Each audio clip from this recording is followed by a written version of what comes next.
Les conséquences pour vous seront très concrètes. La Russie menace l'Europe de représailles après la publication de nouvelles sanctions contre Moscou. Des représailles, l'économie française peut-elle en souffrir? C'est la question qui fâche de 7h15 sur Europe 1. Bonjour Galia Ackerman. Bonjour. Vous êtes historienne et journaliste franco-russe. Merci d'être en direct avec nous ce matin. On va donc essayer de voir avec vous quelles pourraient être ces représailles. On va évidemment parler du prix du gaz, par exemple, dans un instant. Mais d'abord, cette tension qui règne avec Moscou, elle a déjà une conséquence très visible. Les hôteliers de la Côte d'Azur se plaignent cette année de l'absence des touristes russes. Est-ce que Moscou a déjà passé des consignes ?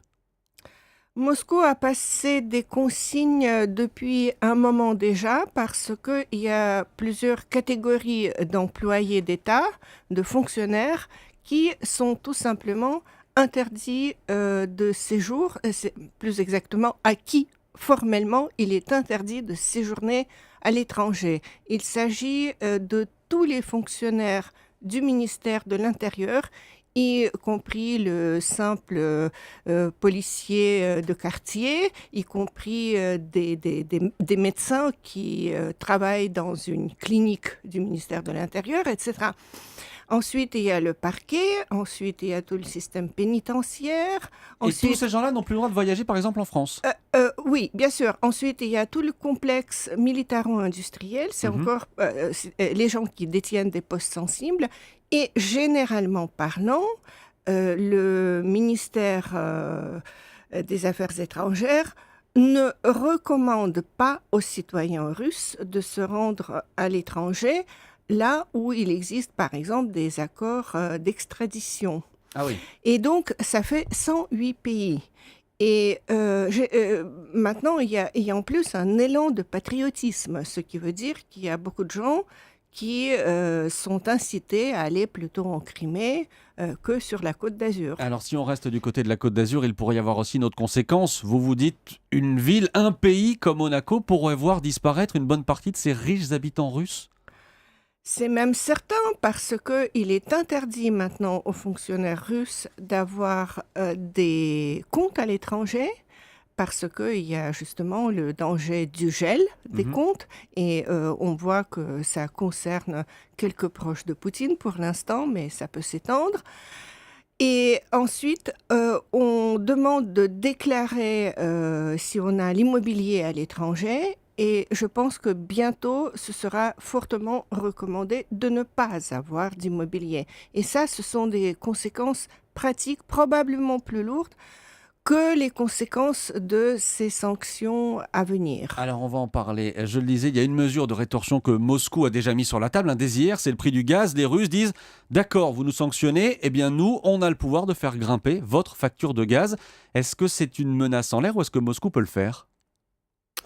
Théoriquement, Moscou peut le faire, mais vous savez, pour l'instant, le gaz russe, par exemple, est moins cher que le gaz américain, gaz de schiste, qui peut être acheminé vers l'Europe liquéfié. Mais si Moscou fait monter les prix du gaz, il se peut que la Russie ne sera plus concurrentielle sur le marché international. C'est pas qu'il n'y a pas de gaz dans le monde, c'est une question de prix. C'est une question de prix, ça veut dire qu'on se tournerait vers d'autres pays. Bien sûr. Donc cette arme-là, Moscou ne va pas forcément l'utiliser. Non, je pense que non, parce que, si vous voulez, la Russie a maintenant quand même plusieurs factures qu'elle devra en principe payer et qui sont des factures lourdes. D'une part, il y a la Crimée qui pèse très lourd sur l'économie russe. Il y a des investissements, il faut relever le niveau des salaires, etc., etc.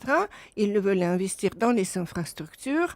Maintenant, il y a une autre facture que la Russie probablement devra payer, même si elle déclare qu'elle ne la paiera pas. C'est la condamnation par le tribunal de la Haye, tribunal commercial, bien sûr. Dans l'affaire Yukos. Dans l'affaire Yukos, 50 milliards de dollars, 37 milliards d'euros. La Russie veut aussi doubler le salaire de ses fonctionnaires, justement pour assurer la fidélité des... Ça, ce sont toutes les charges. Je vais revenir simplement à la France, Galia Ackerman. La France exporte aujourd'hui pour environ 9 milliards d'euros par an vers la Russie. Avec les nouvelles sanctions et l'embargo qui a été décrété dans plusieurs domaines, est-ce que ça peut freiner nos exportations françaises vers la Russie? Ça va être un frein?